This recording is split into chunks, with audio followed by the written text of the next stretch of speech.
প্রতিদিনের মতন নতুন একটা সকাল শুরু, আর সকাল শুরু হলে কাজ শুরু হয়ে যায়। হ্যালো এভরিওয়ান, নমস্কার সবাইকে। সবাই কেমন আছেন? আশা করি ভালো আছেন, আমিও ভালো আছি। আর একটা নতুন অ্যানাদার ব্লগ নিয়ে আসছি। তো সকালে ঘুম থেকে উঠে চা বসিয়ে দিই প্রতিদিনের মতো, আর হাত মুখ দিয়ে ফ্রেশ হয়ে নিয়েছি, চাও খেয়ে নিয়েছি, নিয়ে আসছি। তো সবাই মিলে একসাথে চা খেয়েছে। এরপর ছেলের ওষুধপত্র তো বাবাই খাইয়ে দেয়, এই ক্ষেত্রে আমার একটু তেমন প্যারা নিতে হয় না। তো স্নান করে পুজো দিয়ে আসলাম।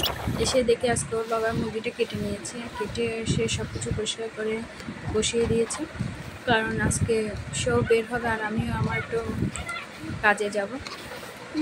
তো তার জন্য সে বলছে তুমি বাসায় অন্যান্য কাজগুলো করে না, আমি এদিকটা সামলিয়ে নিব, যেহেতু তুমি সব কাজ করতে করতে একটু লেট হয়ে যাবে, আর যত লেটে যাবো আমি বাহির থেকে তত লেটে আসবো। তাই সে বলতেছে তুমি আগে এদিকে একটু সামনে না, আমি একটা করে দিই।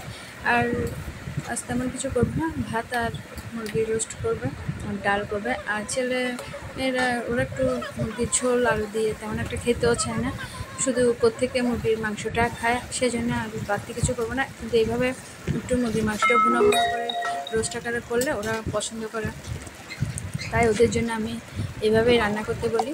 যদি আমার চেয়ে তো ওর বাবাটা ভালোই রান্না করে, আর ওর বাবার হাতের রান্না আসলে আমার চেয়ে অনেক ভালো। সবসময় প্রায় বলতে গেলেও বা সবসময় বলতে গেলেও রান্নাও করে দেয়, কারণ দেখা যায় এক হাতের সব কিছু সামনে উঠে যায় না। ছোটো বাচ্চাদের তো আসেই, এদিকে কাজ গুছিয়ে রাখলে অন্যদিকে করে দেয়।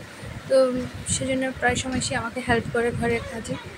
যাই হোক, সে আজকে রান্নাঘরটা সামলাচ্ছে আর আমি অন্যান্য কাজটা করে নেব, কারণ বাথরুমে অনেকগুলো কাপড় জমে আছে আর ঘর মোছা পরিষ্কার করতে হবে।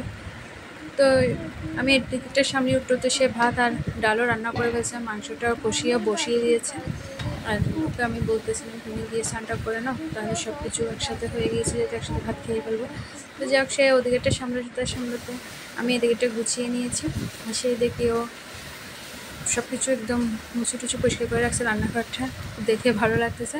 আর ও স্নান করতে চলে গেছে, আর আমিও ভাত খাওয়ার জন্য প্রিপারেশন করতেছিলাম। বাচ্চাদেরকেও স্নান টান করিয়ে দিলাম, ওরাও চলে আসছে। তো ভাত খেতে বসে গেলাম, আর খেয়ে উঠে তৈরি হয়ে বেরিয়ে পড়বো, কারণ এসব করতে করতেই প্রায় 1টা বেজে গেছে অলরেডি। আজ তাহলে এ পর্যন্ত। অবশ্যই ভালো থাকবেন, আর আমার এই ছোট্ট মিনি ব্লগটা কার কার ভালো লাগছে অবশ্যই কমেন্ট বক্সে জানাবেন আর ভালোবাসা দিবেন। আজ তাহলে এ পর্যন্ত, বাই বাই।